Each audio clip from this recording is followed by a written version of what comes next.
en este momento estoy dentro del quirófano. Entonces, como habíamos quedado, vamos a hacer entonces ya la última parte y la final para terminar este ciclo de enfoque de pacientes con tumores de fosa posterior pediátricos. La idea entonces es que el día de hoy vamos a hablar especialmente de las complicaciones, vamos a dar como un vistazo general a lo que hay en la terapia adyuvante de este tipo de tumores, el riesgo de recurrencia y cómo es la supervivencia global de estos pacientes y la calidad de vida. Entonces ya habíamos comentado, digamos que teníamos estas conclusiones iniciales. De la primera charla aprendimos que el diagnóstico clínico se da o se presenta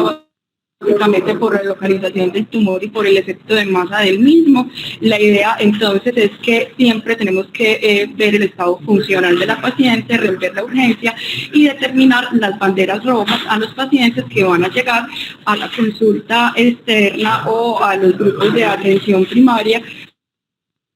con unos síntomas ya muy específicos y sugestivos que tiene que hacernos considerar el riesgo de un tumor de fosa posterior. La segunda conclusión que sacamos de este día era que de acuerdo a la histología tumoral, entonces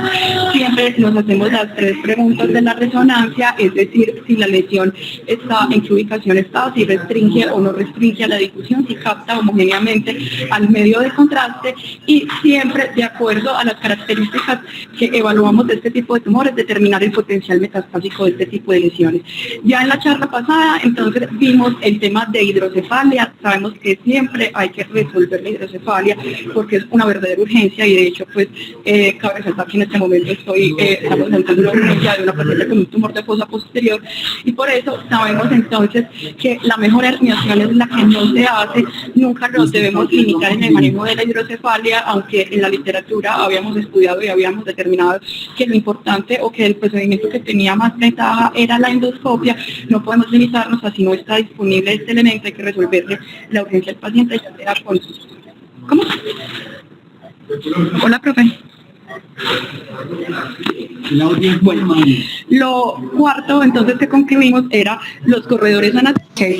Bueno, entonces para el día de hoy íbamos a recordar estos casos clínicos, habíamos entonces estudiado estos 3 casos. Teníamos entonces el primero, que era una niña de 5 años que había ingresado por deterioro respiratorio, un compromiso del estado de conciencia, que ya llevaba un mes del deterioro del lenguaje y finalmente pues entonces con las imágenes y el abordaje quirúrgico que también habíamos estudiado previamente, concluimos entonces que la paciente en este momento lo que presentaba o con la patología era un astrocitoma pilocítico. La segunda paciente entonces correspondía a una femenina de 5 años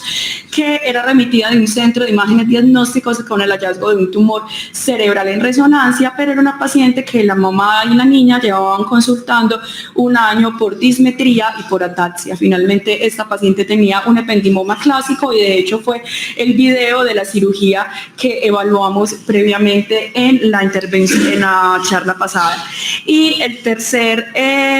grupo, la tercera niña está conformada entonces por una niña de 10 años que llegó remitida por ataxia y dismetría y llevaba 4 meses consultando al servicio de urgencias por cefalea y que tiene un diagnóstico entonces de un medulloblastoma. Relacionado entonces con las complicaciones asociadas a los tumores de fosa posterior, entonces sabemos que hay un grupo de complicaciones de los cuales ya hemos hablado, una que son secundarias a las complicaciones de la herida quirúrgica, la segunda que es relacionada a una infección del sitio operatorio. Muchas de estas complicaciones, especialmente la asociada a la infección del sitio operatorio, se deben a cambios secundarios o que se presentaron con respecto a un mal manejo de la herida quirúrgica o a una complicación relacionada con la herida quirúrgica. Y los compromiso cognitivo de estos pacientes que lo habíamos evaluado en la primera charla con respecto al síndrome de fosa posterior, que está compuesto por ese espectro del mutismo aquinético con los trastornos del lenguaje que da después de resolver el mutismo aquinético y el deterioro cognitivo que se acompaña en estos pacientes, teniendo en cuenta que el deterioro cognitivo no solo va a ser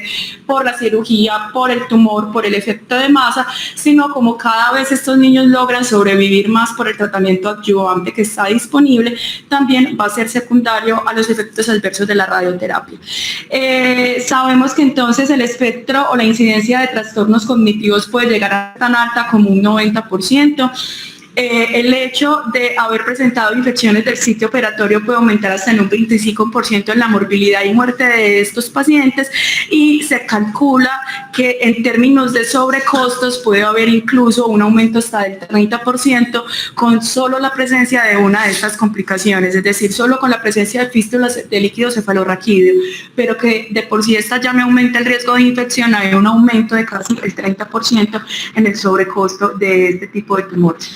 Entonces, yo creo que nosotros como cirujanos siempre tenemos que estar enfocados a cuáles son la evidencia y las estrategias para tratar de prevenir las infecciones del sitio operatorio, especialmente en los pacientes oncológicos, porque sabemos que esto va en contra, la infección del sitio operatorio va en contra del pronóstico del paciente, debido a que va a retrasar el inicio de la adyuvancia, ya sea con radioterapia, quimioterapia o ambas. Entonces vamos a hacer una revisión con respecto a esto, y la idea de enfocar esa revisión es en estas 4 preguntas. Primero es cómo vamos a realizar la estimación del riesgo de estos pacientes, qué pautas van a recomendar en la prevención intraoperatoria para prevenir el riesgo de infección del sitio operatorio, qué pautas se recomiendan en el cuidado postoperatorio y cuáles son los lineamientos iniciales de manejo. Entonces, las infecciones del sitio operatorio en la fosa posterior se han estudiado mucho, pero solo en el año 2021 ha salido uno de los primeros estudios que se enfocó en cuál es la incidencia de infección del sitio operatorio en niños operados con tumores de fosa posterior. Entonces, lo que se calcula, que esto fue un estudio retrospectivo, es que la incidencia global de infecciones en este grupo etario con este diagnóstico es de un 11.6%, siendo una incidencia anual de acuerdo al número de cirugías, al servicio en el que se está tratando y al año, una incidencia anual estimada del 5.5% de los pacientes, que es una cifra, digamos, que está muy relacionada a las recomendaciones que hace, por ejemplo, el CDC, en el que se espera que por cirujano o por servicio no haya una prevalencia mayor al 5.5% en las infecciones del sitio operatorio. El promedio de días para el riesgo va a desarrollar una infección del sitio operatorio desde que fue operado es aproximadamente 4.2 días. Es decir, probablemente nosotros en días inferiores a este va a ser muy poco probable que una fiebre esté relacionada directamente al riesgo de infección de la herida quirúrgica, pero a partir del 4.º día ya este riesgo es latente y va aumentando a medida que van pasando los días. Tener en cuenta que muchos de estos pacientes, pues en realidad muchos no, pero un porcentaje no despreciable, cercano al 8%, van a tener infección del sitio operatorio con un diagnóstico clínico, un diagnóstico imaginológico, pero que los cultivos van a ser negativos a pesar pues de incluso ser llevados a cirugía o ser funcionados. La patogénesis de la infección del sitio operatorio la conocemos muy bien, sabemos que se relaciona con la entrada directa del germen al sitio quirúrgico, ya sea por una contaminación de la herida, por una contaminación del personal de cirugía, o cuando hay siembras hematógenas de pacientes que están colonizados o infectados en otros órganos y sistemas, que no es raro, por ejemplo, en los pacientes neurológicos, muchos de ellos con neumonías broncoaspirativas cuando ingresan en un deterioro neurológico.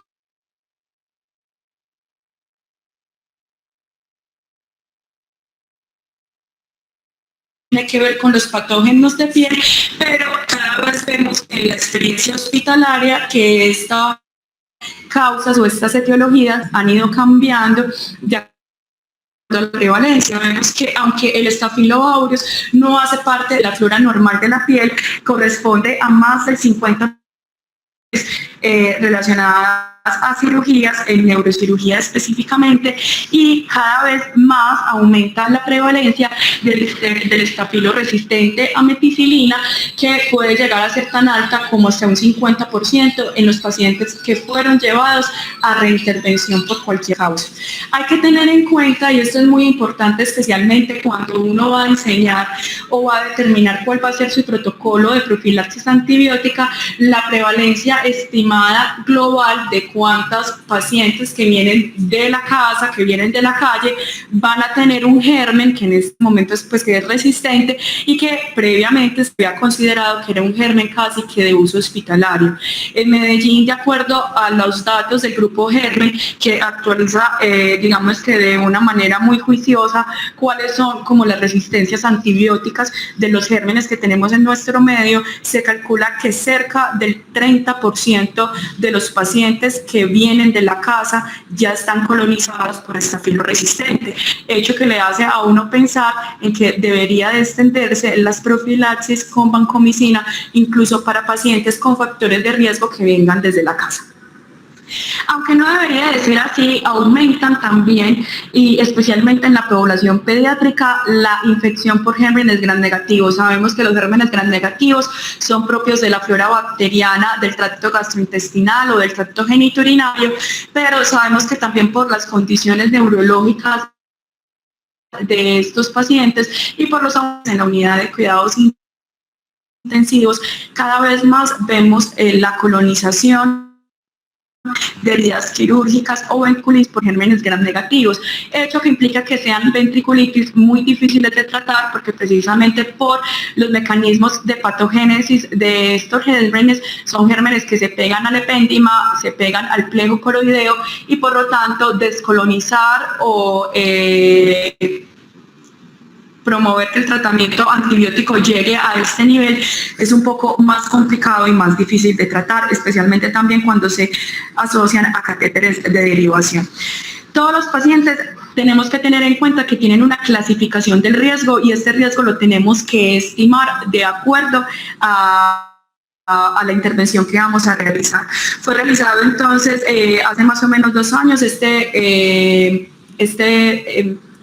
estudio publicado en JAMA, en el que determinó que hay 3 factores de riesgo principales y que puede ser utilizado como una escala para tratar de predecir cuáles son los pacientes que tienen un riesgo de infección del sitio operatorio y usted tomar medidas con respecto a esto. Lo primero es la clasificación de la herida en heridas sucias o contaminadas. Esto es muy común en el paciente con trauma, de pronto no tan común en el paciente de cirugía electiva oncológico, pero hay que tener en cuenta, y esto es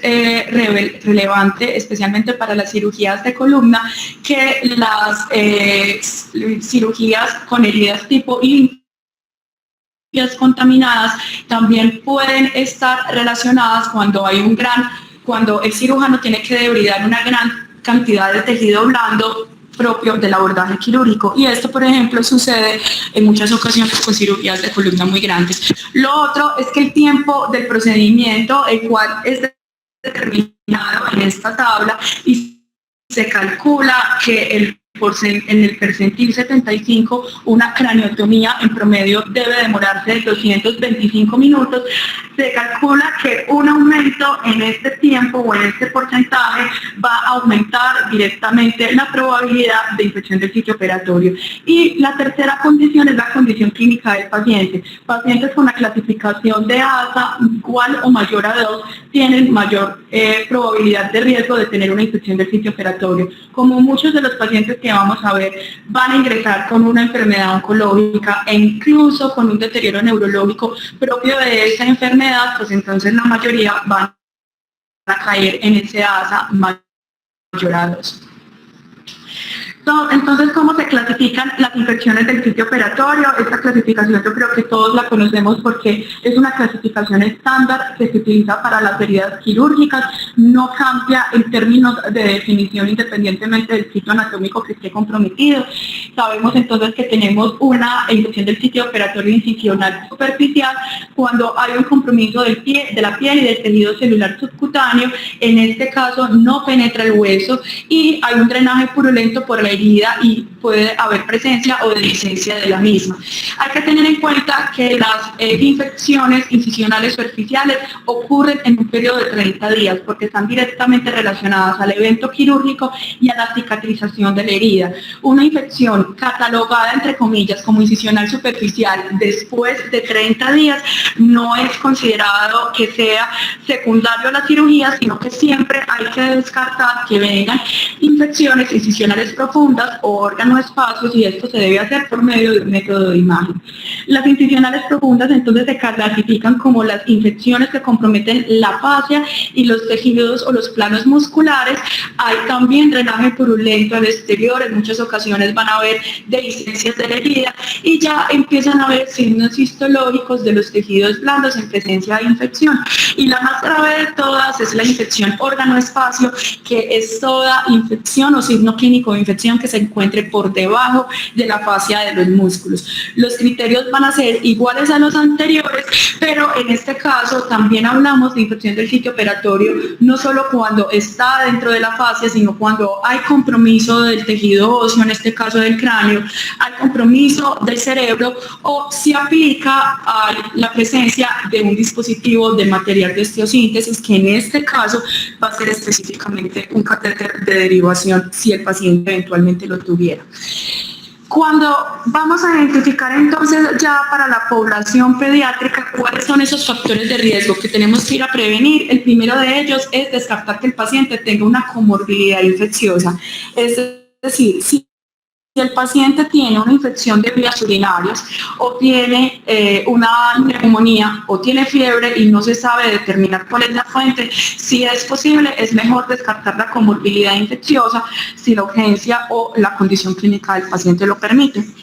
ya que como podemos ver el OR incluso aumenta en un 3.19 la probabilidad de tener una infección asociada al sitio operatorio.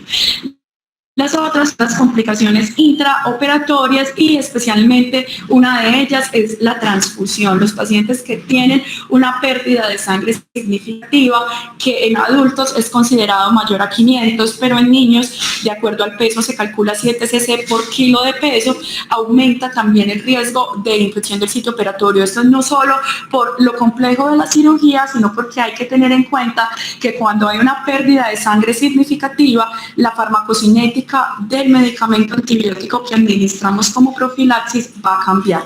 Y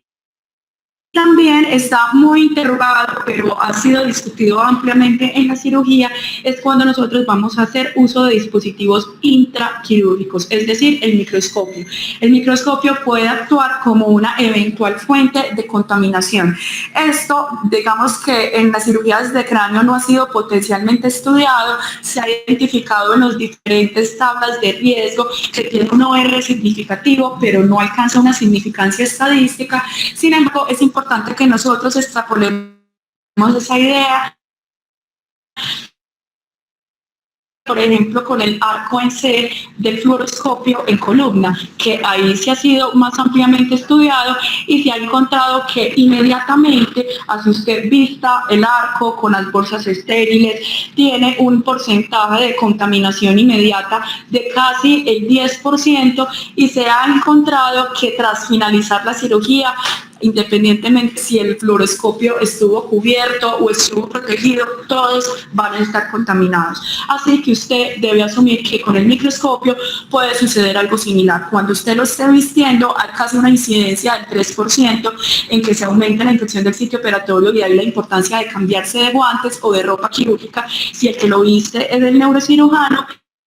y al finalizar la cirugía no confiarse tanto de la bolsita estéril porque hay registros o sospecha que puede estar contaminada. Lo que les había mencionado, las cirugías largas o un aumento del percentil 75 del tiempo que ya está estimado para esta, aumenta un OR del 8.6 para el riesgo de la infección del sitio operatorio. La fístula de líquido cefalorraquídeo realmente casi que es sinónimo de infección. El OR es cercano a 60 con una significancia estadística, y el drenaje o la presencia de dispositivo de drenaje ventricular externo también es una de las cosas que más se relaciona con riesgo de infección del sitio operatorio, de 19,7.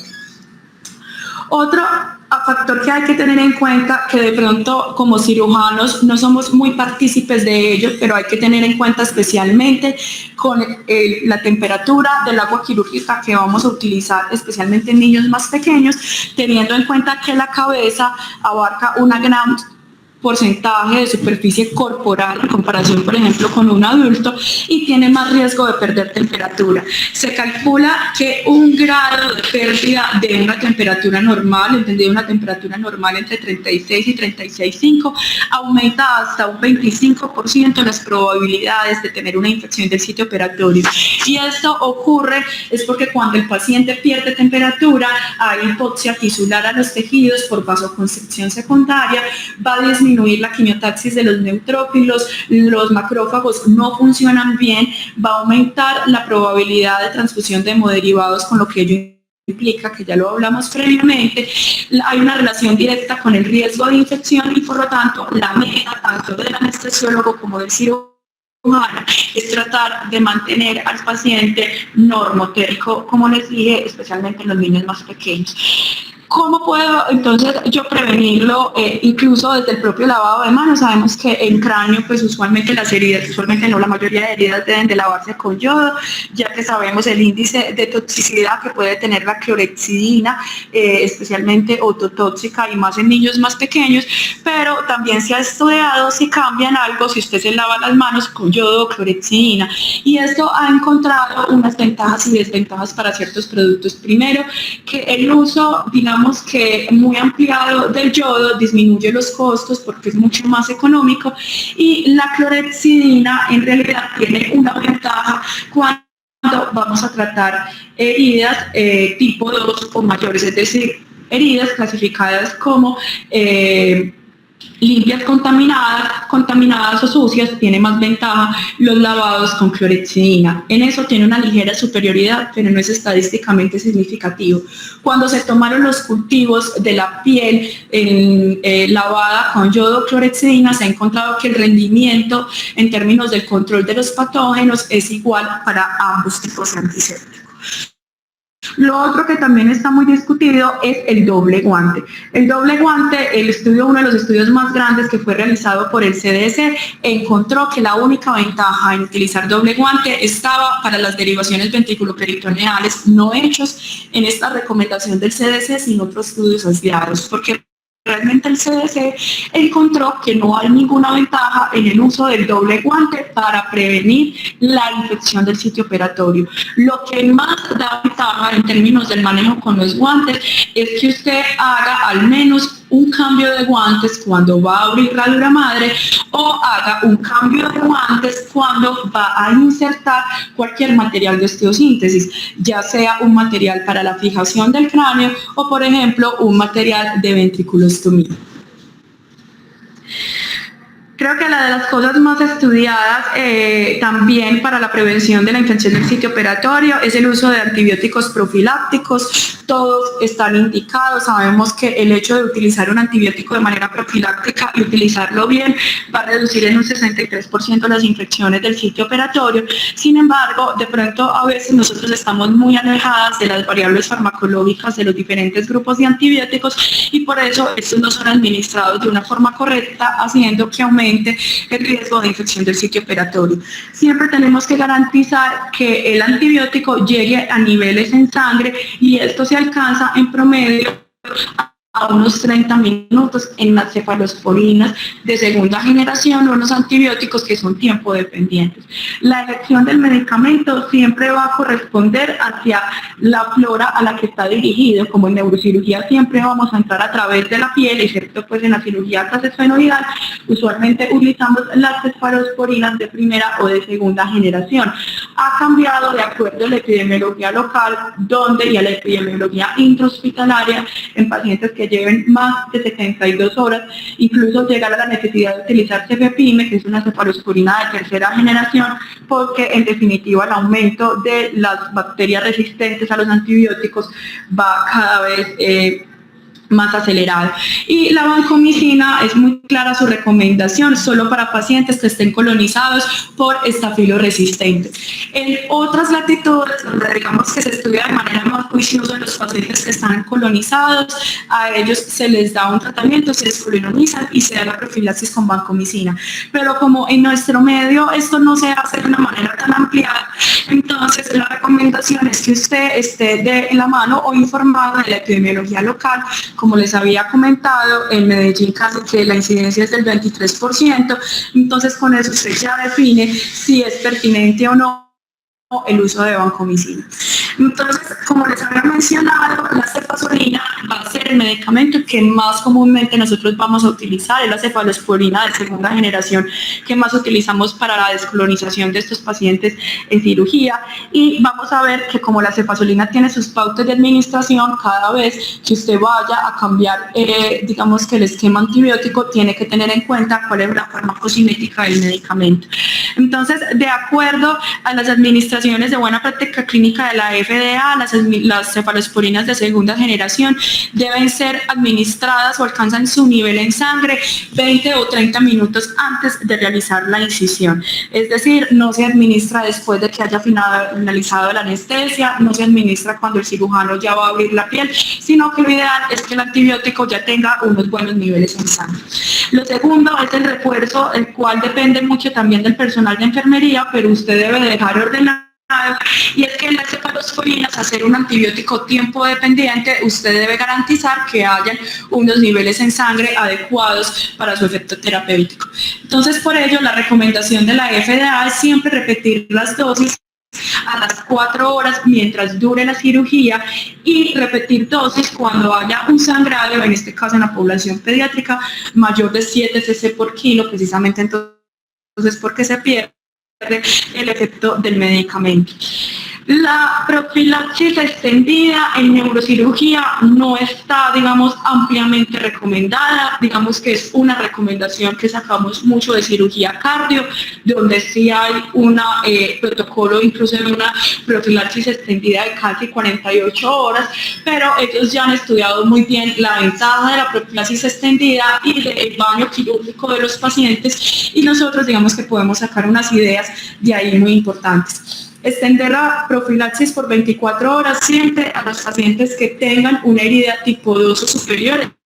es decir, limpia, contaminada o con más índice de contaminación. Y lo siguiente es en las cirugías prolongadas o con pérdida de sangre importante, siempre está la indicación de extender la profilaxis por 24 horas.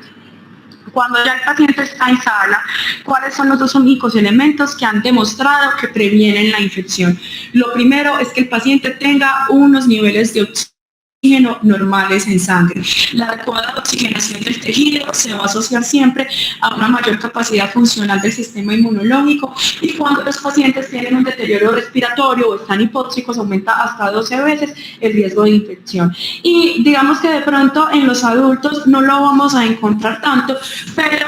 en los niños no lo vamos a encontrar tanto porque la incidencia de diabetes no es tan alta, pero sí es importante porque muchos de estos niños van a estar con tratamientos por esteroides muy prolongados que tengan un control glicémico estricto, porque el aumento de la glicemia o la glicosilación anormal de las inmunoglobulinas hace que también el sistema inmunológico no funcione correctamente y aumente la incidencia de la infección del sitio operatorio. Cuando entonces tengo un niño con una infección del sitio operatorio de fosa posterior, ¿cuáles son las pautas iniciales de manejo? Y lo que tiene que hacer usted es primero hacerse estas 3 preguntas. Si el niño tiene un compromiso sistémico, usualmente digamos que en las infecciones neurológicas no es tan común encontrar el paciente séptico, excepto si es un niño muy pequeño, pero hay que tenerlo en cuenta. La segunda pregunta es si estamos hablando de un contexto de una fístula o de un riesgo de una meningitis. Y tercero, si hay compresión neurológica o deterioro neurológico que sea explicado por la infección, es decir, la presencia de un absceso cerebral. Entonces, cuando ya hemos identificado lo que infección. Entonces lo que hacemos es iniciar de manera inmediata los antibióticos. Debe ser idealmente después de obtener muestras microbiológicas, pero a veces el paciente no da tiempo. Hay que recordar especialmente en estos pacientes que tienen un compromiso sistémico, es decir, los pacientes que están sépticos, que 1 hora de retraso en el inicio de antibiótico es igual a un aumento en la mortalidad del 7%. Por lo tanto, no se debe retrasar entonces el inicio del antibiótico solo por buscar tratar de tener muestras si estos no se pueden obtener de una manera inmediata. Lo otro que hay que hacer es comenzar siempre con antibióticos combinados hasta que no sepamos cuál es el germen. Antibióticos que tengan un amplio espectro, por ejemplo la vancomicina y el meropenem. Siempre obtener altas concentraciones en plasma, es decir, la dosis máxima segura para estos pacientes, y con un perfil farmacológico de antibióticos que tengan una buena penetrancia a tejido óseo y al sistema nervioso central. Obviamente está indicado el uso de antibióticos de espectro bactericida. No se recomiendan los bacteriostáticos, como por ejemplo las quinolonas, que son un grupo de antibióticos que son bacteriostáticos, porque obviamente su perfil disminuye. ¿Cómo vamos a identificar el germen y que lo han identificado en los diferentes estudios? Primero es aislarlo por medio de una punción lumbar, aislarlo en el cultivo del líquido cefalorraquídeo de la derivación. De pronto menos común e idealmente no hacerlo, aislarlo a través de la punción del reservorio, y otros también se han aislado. Esto habla de pacientes que no han sido llevados de manera inmediata a cirugía en la punción del pseudomeningocele, esto hecho pues como el última opción y que está simplemente pues recomendada a los textos para lo que es la prevención. Hablando entonces de la prevención del pseudomeningocele, sabemos que es una complicación que puede ocurrir en las cirugías de fosa posterior. Habíamos hablado en la charla pasada que lo principal para prevenir el pseudomeningocele es el tratamiento de la hidrocefalia, idealmente previo a realizar la resección del tumor cerebral, independientemente o no si el paciente tiene síntomas, y ya esta evidencia la habíamos estudiado. Por lo tanto, cuando yo he tratado la hidrocefalia, la incidencia del pseudomeningocele disminuye. Sin embargo, hay otros estudios, citado en el año 2017, que interrogó si tenía más ventajas realizar la craneotomía del paciente, es decir, reponer el rodete óseo, o la craneectomía y definitivamente dejar al paciente sin rodete. Se encontró que los pacientes comparados en ambos grupos en un estudio prospectivo, que los pacientes que eran craneectomizados, es decir, yo no les dejaba el cráneo, tenían una mayor incidencia de fístula de líquido cefalorraquídeo, un aumento de hasta el 9% en la probabilidad de desarrollar pseudomeningocele, un aumento entonces ya secundario a la fístula de líquido cefalorraquídeo de la infección de la herida quirúrgica, y por la tensión sobre la piel hay un aumento en la disencia de la herida quirúrgica, y esto es directamente proporcional entonces a las infecciones del sitio operatorio. Entonces, ya en términos de prevención de las complicaciones, siempre tenemos que estimar el perfil de riesgo del paciente, tener en cuenta el uso indicado y adecuado de la profilaxis antibiótica del medicamento, y obviamente las técnicas quirúrgicas indicadas. Ya con este estudio la recomendación es muy clara y es idealmente realizarles craneotomías al paciente y siempre el manejo previo de la hidrocefalia.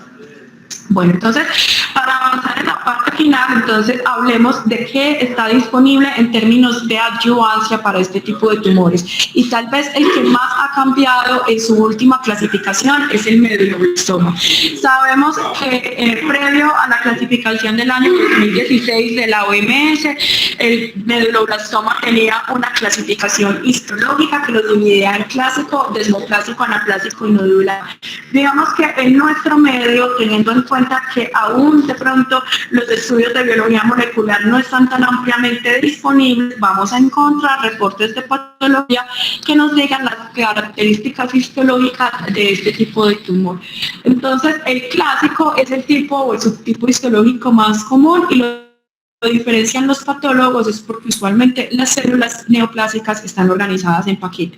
El desmoplásico es más frecuente en el meningioma del adulto, que es muy similar imaginológicamente a incluso hasta un schwannoma del noveno par craneal, y se caracteriza porque es, digamos, que una evolución del tumor un poco más digna. Se caracteriza también en su histología porque es un bajo contenido celular, pero tienen un mayor riesgo de infiltrar la meninge que el meningioma clásico. El anaplásico, entonces sabemos que cuando hablamos de un tumor anaplásico es porque estamos hablando de un pleomorfismo nuclear muy importante, de una actividad mitótica muy alta y de un perfil de agresividad del tumor representada por el número de mitosis y por la presencia de necrosis en la histología. Y el medulloblastoma nodular, que siempre va a ser más común en los niños, aunque no es tan común como el clásico, sí es el que tiene un mejor pronóstico. Sabemos entonces que desde el punto de vista molecular, ya entonces a partir de la revisión del año 2016 y reafirmada en la revisión del año 2021, tenemos 4 grupos moleculares en el medulloblastoma,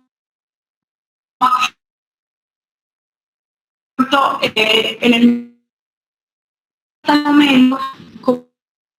como hacia los grupos, y principalmente lo que representan estos grupos moleculares es el perfil de riesgo y de pronóstico, tanto en ubicación como en recurrencia de la lesión y en el desarrollo y en el potencial metastásico que tiene la misma. Yo creo que esta gráfica, que está incluida en las últimas revisiones hechas al medulloblastoma, es la que mejor nos resume los 4 grupos moleculares. Como pueden ver, la edad del diagnóstico es ampliamente variable. Vamos a encontrar que los niños más pequeños son los que tienen un perfil molecular no tan favorable, y en los adultos pues realmente no va a variar mucho el perfil molecular. Hemos visto también que de acuerdo al perfil molecular de este tipo de tumor, la localización va a ser diferente, siendo el del Sony Hesco el más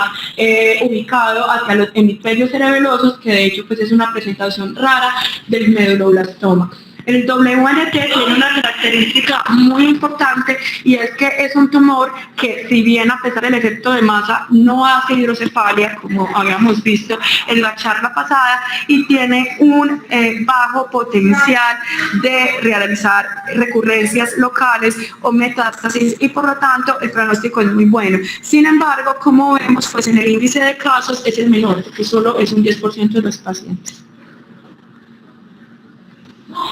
Bueno, ya en términos de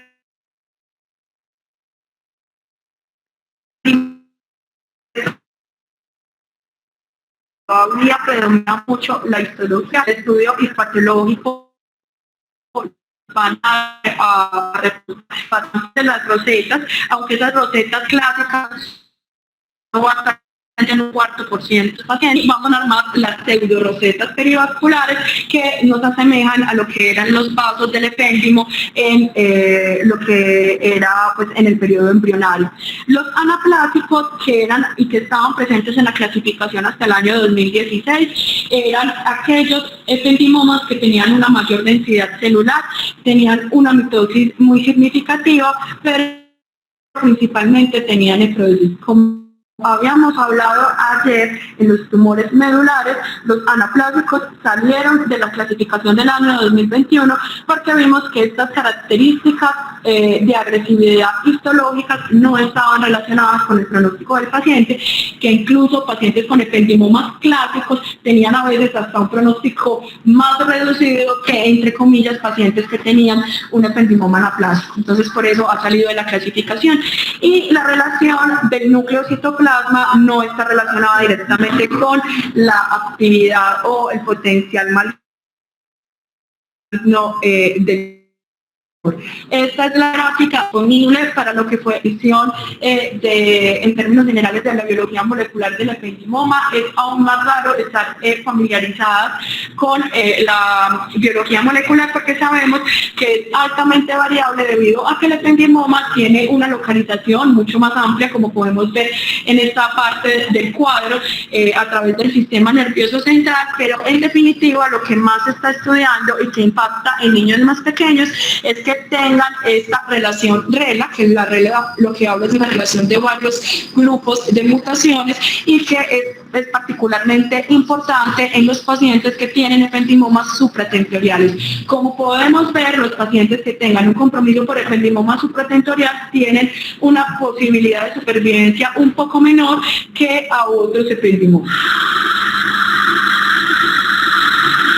El otro mensaje o el siguiente mensaje es que el ependimoma es una enfermedad quirúrgica y este yo creo que es una de las conclusiones que uno más puede sacar de la literatura. Por eso, porque actualmente, a pesar de los múltiples estudios, la respuesta al ependimoma a la quimioterapia es muy errática y puede ser incluso menor a un 23% y la posibilidad de darle adyuvancia especialmente a niños más pequeños con radioterapia puede reducirse, aunque las técnicas de radioterapia pues cada vez mejoran, no solo en el planeamiento de la misma, sino en los y las dosis que se pueden dar de acuerdo al sitio de localización. Sin embargo, mientras la condición clínica del paciente lo permita, el abordaje lo permita y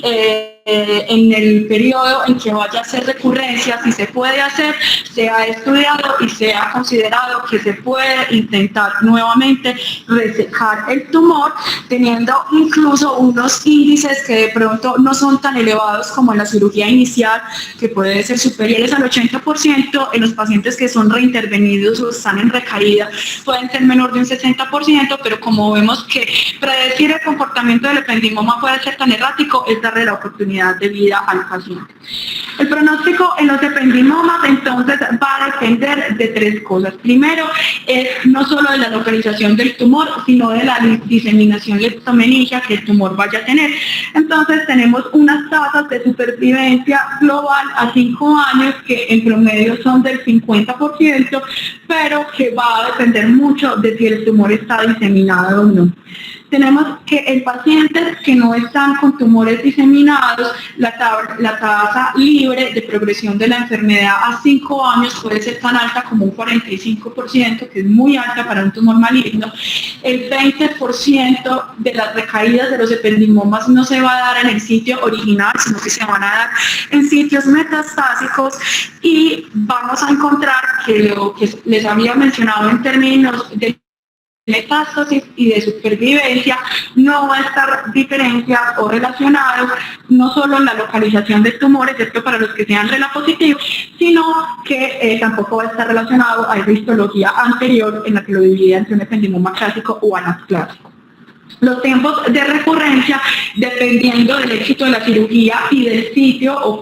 de la cantidad de tumor residual que haya quedado, puede variar hasta 25 meses. Y como les había mencionado, al ser el ependimoma una enfermedad quirúrgica, el principal factor pronóstico va a ser el éxito de la cirugía o la capacidad de resección quirúrgica que usted le haya podido hacer al paciente, la extensión de la enfermedad al momento del diagnóstico y obviamente lo que tiene que ver con la localización del tumor. Entonces, en menores obviamente también el pronóstico del ependimoma va a cambiar de acuerdo a la edad del paciente. En términos de supervivencia a 5 años, estas son las estadísticas actuales. Para niños muy pequeños, incluso niños menores de 5 años, a pesar de que aquí dice menores de 1 año, la supervivencia a 5 años puede ser o puede llegar a ser inferior al 40%. Ya para niños más grandes, la supervivencia a 5 años, mayores de 9 años, puede ser hasta de un 72% de los casos, y esto se da principalmente porque ya a estos niños más grandecitos le podemos dar radioterapia. Y ya para adolescentes o niños de 10 a los 14 años y para los adultos va a ser la tasa de supervivencia a los 5 años incluso superior al 75%.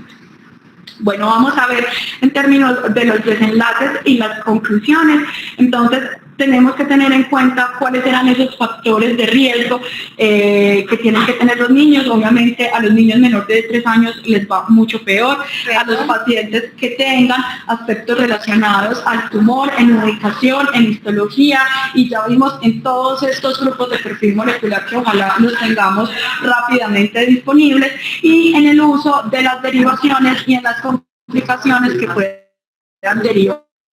de estos. Un 10 a 40% de los pacientes ya habíamos visto que iban a persistir con hidrocefalia, y sabemos que la persistencia de la hidrocefalia puede llegar a ser mayor en menores de 3 años. Bueno. Esta parte la vamos a pasar para ir avanzando, ya que me extendí un poco, y vamos a ver entonces cómo resuelven los casos clínicos. Entonces, como les había mencionado, pues por cuestiones de tiempo no les pude traer la imagen final de estos pacientes, pero como podemos ver entonces en los mayores, en la paciente de 5 años que tenía un astrocitoma pilocítico, si bien ingresó con un deterioro cognitivo, un deterioro del estado de conciencia muy importante, es una paciente que pudo egresar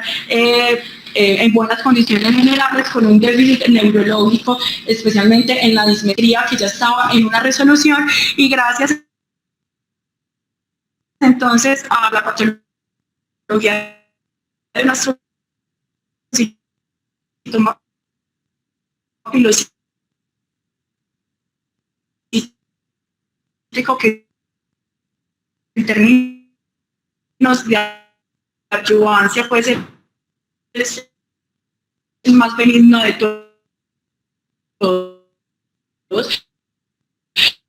considerada una lesión glial de bajo grado que no requiere de tratamiento adyuvante. Es una paciente que en su evolución, dado que es una niña que llevaba 1 año consultando ya por síntomas relacionados al tumor, al momento del diagnóstico ya tenía evidentemente un compromiso metastásico de la médula espinal, y a pesar que la cirugía fue exitosa y a la niña le fue muy bien, en menos de 1 mes ya tenía compromiso por las metástasis del ependimoma, y de hecho en este momento está dirigido con un tratamiento con intención paliativa. Y la niña del medulloblastoma, de hecho pues en este momento todavía la tenemos hospitalizada. El problema es que hizo esa complicación que les había mencionado en la cirugía pasada, y es que 4 días posterior a la cirugía, y probablemente explicado por un vasoespasmo de la pica, hizo un mutismo quinérico, y por un sangrado intraventricular hizo un deterioro por hidrocefalia, pues en este momento ya va mucho mejor, pero con una ventriculostomía. Entonces ya terminamos lo que es el ciclo. Estas son las conclusiones grandes que nos quedan. ¿Qué es lo que aprendimos? Entonces, lo que habíamos mencionado de las conclusiones de la charla pasada, siempre es determinar y tratar de aumentar la educación, especialmente hacia los médicos generales que ya van a egresar, de cuáles son esas banderas rojas y cuándo usted tiene que tener el índice de sospecha que un paciente tenga un tumor de fosa posterior, para que no caiga en ese grupo del 30%, pero que hemos discutido probablemente sea mucho más alto, de pacientes que ingresan es con una condición amenazante de la vida o cuando ya están muy comprometidos por la hidrocefalia. Lo otro es, cada vez que usted estudie más y tenga más oportunidad de ver de este tipo de pacientes, se va a ir familiarizando con las características de la resonancia magnética que tienen estos tumores. Nunca olvidar que todos tienen un potencial metastásico, y de ello entonces parte precisamente la necesidad de enviar a todos una resonancia de neuroEDI, excepto si usted tiene un índice de sospecha muy alto, que es un astrocitoma pilocítico, pero esto se lo dirá la histología finalmente. Siempre hay que resolver la hidrocefalia. El procedimiento que ya sabemos que tiene mayor ventaja es la endoscopia, pero no podemos limitarnos si el endoscopio no está disponible o usted no tiene curva en endoscopia. El corredor anatómico para los abordajes al cuarto ventrículo, el más favorable que ya vimos, va a ser el telovelar, porque se relaciona con menos complicaciones cognitivas que ya han sido reportadas y ampliamente descritas en los abordajes transpermeanos. La identificación del riesgo del paciente, entonces el uso adecuado de la profilaxis antibiótica, como lo vimos, y cómo debe ser la técnica quirúrgica, y ya por último entonces el manejo dirigido. La cirugía siempre va a ser la mejor oportunidad para el paciente. Hasta el momento ninguno de los 3 tumores que hemos mencionado tiene una respuesta favorable que no haya sido dado ya de antemano por la cirugía a la radioterapia, y el medulloblastoma a la quimio, porque como saben, los ependimomas en este momento no tienen un perfil de quimioterapia disponible. Se está haciendo un estudio muy grande en el St. Jude, pero hasta el momento a los ependimomas se les va a seguir dando radioterapia, y la quimioterapia dada para los meduloblastoma pues en realidad es como una quimioterapia de muy amplio espectro, pero se hace en adyuvancia a los pacientes que tienen un perfil de riesgo dado por la presencia de metástasis, o en los que se pudo hacer el perfil molecular que tengan un riesgo muy grande. La quimioterapia, como les mencioné, tiene opciones muy limitadas, y lo otro, esto no debe tenerle miedo a darle el manejo paliativo a los niños. Usualmente uno no está acostumbrado a ver niños enfermos, ni está con la idea, o creció siendo médico con la idea que los niños pueden morir.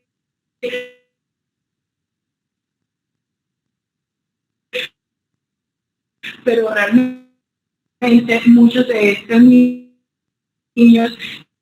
van a tener un sufrimiento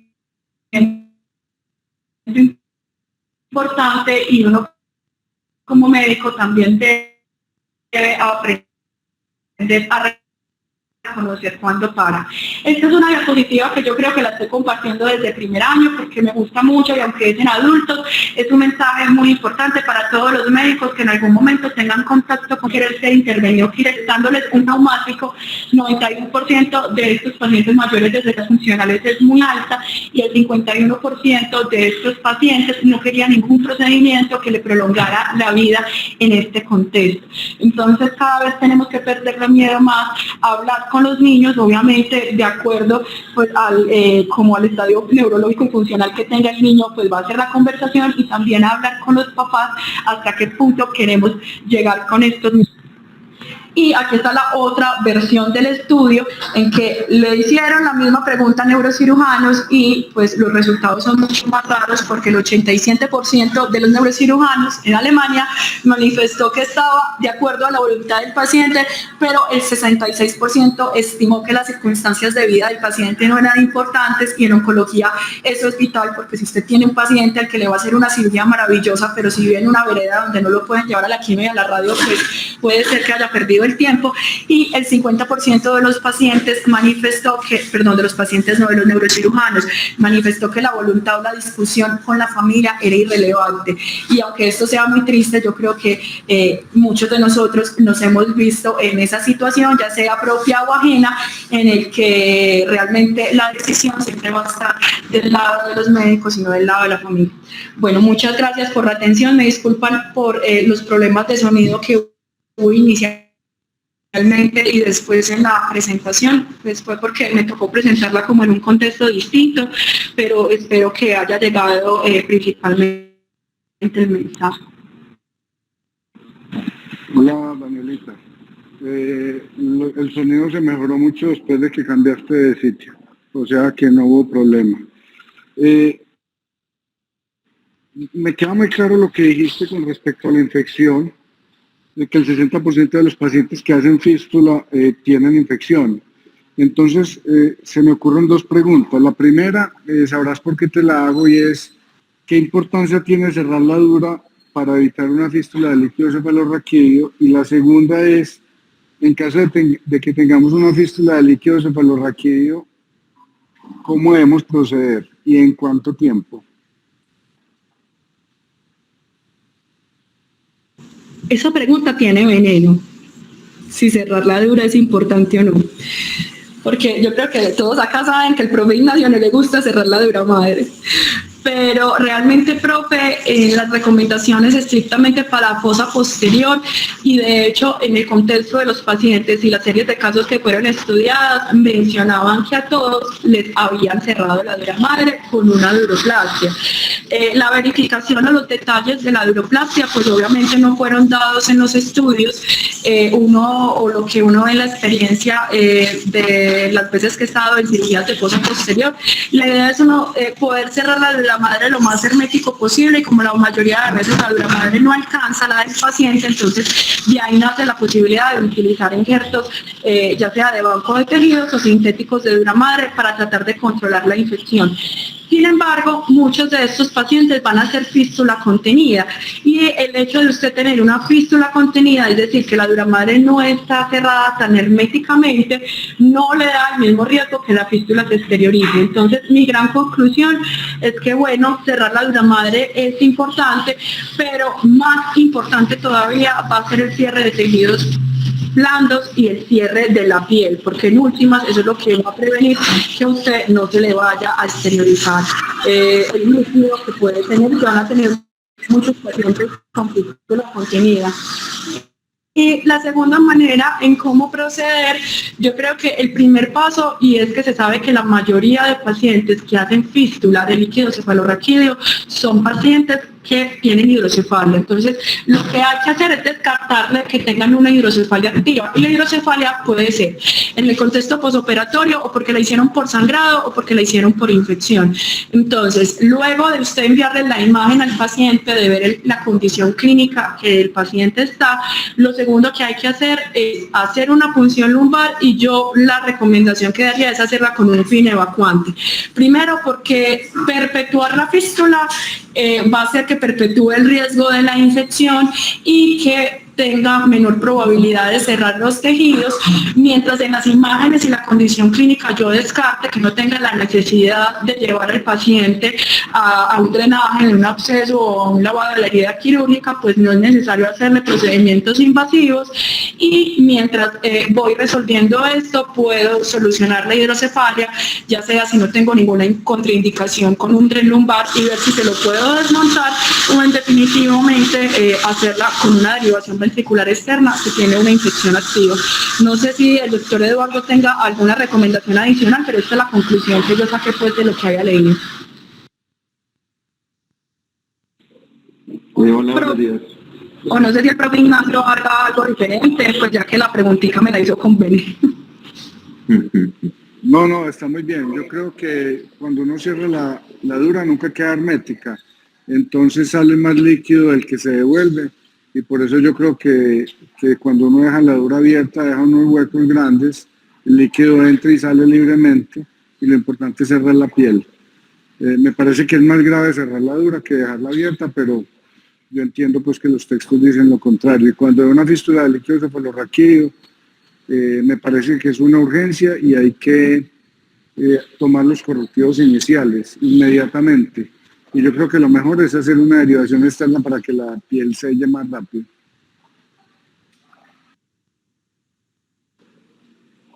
Hola, buenos días.